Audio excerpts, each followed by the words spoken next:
Lift up thy heart and ton rejoice. cœur et réjouis-toi et attache-toi aux alliances que tu as faites. Je ne peux pas lire cette écriture sans ressentir de la joie. Je me réjouis en pensant aux promesses et aux nombreuses bénédictions que j'ai reçues en m'efforçant de m'attacher aux alliances que j'ai faites avec mon Père céleste. Mon père et ma mère sont décédés. Il a donc fallu cette année nettoyer leur maison avant de la mettre en vente. Durant ces derniers mois, en nettoyant et triant avec mes frères et sœurs dans la maison de mes parents, nous avons trouvé des histoires familiales et de nombreux papiers et documents importants. Nous avons été fascinés par la lecture des histoires personnelles et des bénédictions patriarcales de mes parents et de mes grands-parents. Cela m'a rappelé les alliances qu'ils ont faites et respectées. Ma grand-mère, Helen Hanks Rimmer, était une jeune mère quand elle a reçu sa bénédiction patriarcale en 1912. Quand j'ai lu sa bénédiction, les lignes suivantes m'ont sauté aux yeux et me sont restées à l'esprit. Tu as été choisi avant la fondation de la terre et tu étais un esprit choisi pour venir à notre époque. Ton témoignage sera magnifié et tu pourras témoigner. Le destructeur a cherché à te détruire, mais si tu t'attaches à ton Dieu, il n'aura pas le pouvoir de te détruire. Par ta fidélité, tu auras un grand pouvoir et le destructeur fuira loin de toi à cause de ta justice.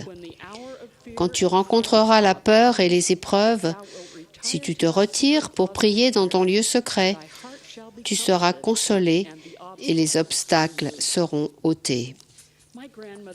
Il a été promis à ma grand-mère que, si elle respectait ses alliances et restait proche de Dieu, Satan ne pourrait avoir aucun pouvoir sur elle. Elle recevrait de la consolation et de l'aide dans ses épreuves. Ses promesses se sont accomplies dans sa vie. Aujourd'hui, je vais parler de l'importance de s'attacher aux alliances et de la joie et de la protection qui découlent du respect de nos alliances. Certains des exemples que je vais utiliser sont tirés de « Filles dans mon royaume, l'histoire et l'œuvre de la Société de secours ». Ce livre est rempli d'exemples de femmes qui ont trouvé beaucoup de joie à respecter leurs alliances. Le guide des Écritures nous dit qu'une alliance est un accord entre Dieu et l'homme. Dieu impose les conditions de l'alliance, les hommes acceptent. On reçoit les principes et les ordonnances de l'Évangile par alliance, ayant ainsi l'obligation importante et la grande responsabilité d'honorer l'engagement. Dans l'expression « s'attacher aux alliances », le mot « s'attacher » signifie adhérer fermement à quelque chose. Les Écritures parlent d'hommes et de femmes qui ont fait des alliances avec Dieu. Celui-ci a dit ce qu'il fallait faire pour honorer ces alliances. Puis, quand ces alliances ont été respectées, les bénédictions promises ont suivi. Par exemple, par l'ordonnance du baptême, nous faisons une alliance avec notre Père céleste. Nous nous préparons au baptême en ayant foi au Seigneur Jésus-Christ, en nous repentant de nos péchés et en étant désireux de prendre sur nous le nom du Christ. Nous nous engageons à garder les commandements de Dieu et à nous souvenir toujours du Sauveur. Nous faisons alliance de porter les fardeaux les uns des autres afin qu'ils soient légers.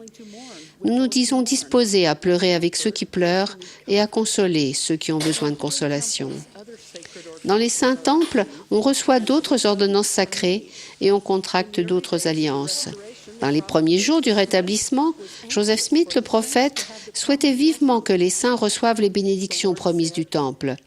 Le Seigneur a dit « Que cette maison soit bâtie à mon nom, afin que je puisse y révéler mes ordonnances à mon peuple. » Un des objectifs du Seigneur, quand il a organisé la Société de secours, est de préparer ses filles aux bénédictions supérieures de la prêtrise qui résident dans les ordonnances et les alliances du Temple. Les sœurs de Nauvoo attendaient avec joie, une joie immense, l'achèvement du Temple, car elles savaient que, comme Joseph Smith, le prophète, l'avait promis à Mercy Fielding Thompson, la dotation allait les faire passer de l'obscurité à une lumière merveilleuse.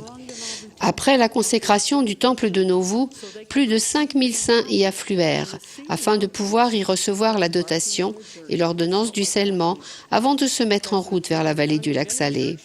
Brigham Young, de nombreux dirigeants de l'Église et des servants du temple ont passé leur temps, jour et nuit, à servir dans le temple pour que cette œuvre importante puisse être accomplie pour les saints. Nos alliances nous soutiennent dans les bons moments ou les difficultés. Boyd K. Packer nous rappelle que nous sommes un peuple d'alliance. Nous faisons alliance de donner de nos moyens en temps, en argent et en talent. Tout ce que nous sommes et tout ce que nous possédons dans l'intérêt du royaume de Dieu sur la terre. Pour parler plus simplement, nous faisons alliance de faire le bien. Nous sommes un peuple d'alliance et le temple est le centre de nos alliances. Il est la source de l'alliance. Les Écritures nous rappellent, et ce sera là notre alliance, que nous marcherons dans toutes les ordonnances du Seigneur. Grandes sont les bénédictions que nous recevons si nous nous attachons à nos alliances. Dans le livre de Mormon, nous lisons le sermon du roi Benjamin.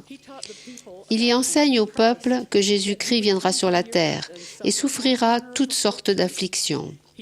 Il lui enseigne que le Christ va expier pour les péchés de tout le genre humain et que son nom est le seul par lequel l'homme peut obtenir le salut. Après avoir écouté ces beaux enseignements, la multitude s'humilie et désire de tout son cœur être libérée du péché et être purifiée. Elle se repent et exprime sa foi en Jésus-Christ. Elle fait alliance avec Dieu de garder ses commandements. L'Esprit du Seigneur vint sur elle, et elle fut remplie de joie, ayant reçu le pardon de ses péchés, et ayant la conscience en paix, à cause de la foi extrême qu'elle avait en Jésus-Christ qui allait venir. Ammon est lui aussi un exemple de la joie qui découle de la fidélité à respecter les commandements de Dieu et à répandre l'Évangile. Ammon et ses frères ont aidé des milliers de gens à aller au Christ.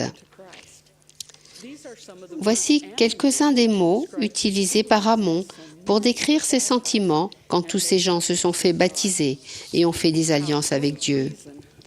Comme nous avons lieu de nous réjouir. Ma joie est pleine. Oui, mon cœur déborde de joie et je me réjouirai à cause de mon Dieu. Je ne peux pas dire la plus petite partie de ce que je ressens. Il n'y a jamais eu d'homme qui ait eu autant de lieux de se réjouir que nous. Contracter et respecter des alliances sacrées nous permet d'avoir la compagnie du Saint-Esprit. C'est l'Esprit qui remplira notre homme de joie. La Deuxième Guerre mondiale a causé beaucoup de souffrance à beaucoup de gens dans le monde. Les saints d'Allemagne ont eu de nombreuses épreuves. Il y avait à Stuttgart une présidente de la Société de secours fidèle appelée Maria Spedel. En parlant de leurs épreuves, elle a dit « Notre confiance au Seigneur et le témoignage que nous avons de son Église ont été notre force. Avec joie, nous chantons les chants de Sion et plaçons notre confiance dans le Seigneur. Il supplée à tout. » Encore une fois, en respectant leurs alliances, des membres ont ressenti la joie même face à de terribles épreuves. Sarah Rich était une femme juste de Nauvoo, qui a été appelée à servir dans le temple avant que les saints soient expulsés de la ville. Voici ce qu'elle a dit des bénédictions du temple. Nous avions reçu de nombreuses bénédictions dans la maison du Seigneur, ce qui a été pour nous une source de joie et de réconfort au milieu de tous nos chagrins, et nous a permis d'avoir foi en Dieu, sachant qu'il nous guiderait et nous soutiendrait pendant le voyage inconnu qui nous attendait. Auparavant, les saints avaient terminé le temple de Kirtland et beaucoup avaient participé à la consécration. Après la consécration, le temple avait été reçu par le Seigneur. Il leur avait dit d'être dans une grande allégresse à cause des bénédictions qui allaient être déversées sur la tête de son peuple. On a construit de plus en plus de saints temples sur la terre, et j'ai vu les bénédictions qui se déversent sur les membres. En 2008, j'ai vu la joie d'un couple d'Ukraine qui me disait qu'il allait à Freiberg, en Allemagne, pour recevoir les ordonnances du temple. Il fallait à ses membres dévouer 27 heures de quart pour aller au temple et autant pour revenir. Et ils ne pouvaient pas y aller souvent. Ils étaient heureux de savoir que le temple de Kiev allait bientôt être terminé et qu'ils pourraient y aller beaucoup plus souvent. Ce temple est maintenant ouvert et des milliers de gens y reçoivent les bénédictions. En lisant l'histoire personnelle de ma grand-mère, j'ai appris la grande joie que lui procuraient ces alliances. Elle aimait aller au temple et accomplir les ordonnances pour des milliers de personnes décédées. C'était la mission de sa vie. Elle a été servante du temple pendant plus de 20 ans dans le temple de Demanti, en Utah. Elle a écrit qu'elle a vu de nombreuses guérisons miraculeuses en élevant ses enfants et en servant autrui, en accomplissant des ordonnances dans le temple. Nous, ses petits-enfants, s'il y a quelque chose que nous savons au sujet de grand-mère Rimmer, c'est qu'elle était une femme juste, qui respectait ses alliances et voulait que nous fassions de même. Quand des gens vont trier nos affaires après notre mort, vont-ils trouver la preuve que nous avons respecté nos alliances? Thomas S. Monson, notre prophète bien-aimé, nous a dit lors de la dernière conférence générale: en allant au temple, vous et moi, dans les saintes maisons de Dieu, et en nous souvenant des alliances que nous y contractons, nous serons davantage capables de supporter toutes les épreuves et de surmonter toutes les tentations. Dans ces sanctuaires, nous trouverons la paix. Nous serons ressourcés et fortifiés. Je le répète, élevons notre cœur et réjouissons-nous et attachons-nous aux alliances que nous avons faites. Respecter les alliances est la véritable joie et le véritable bonheur. C'est la consolation et la paix. C'est la protection contre les maux du monde.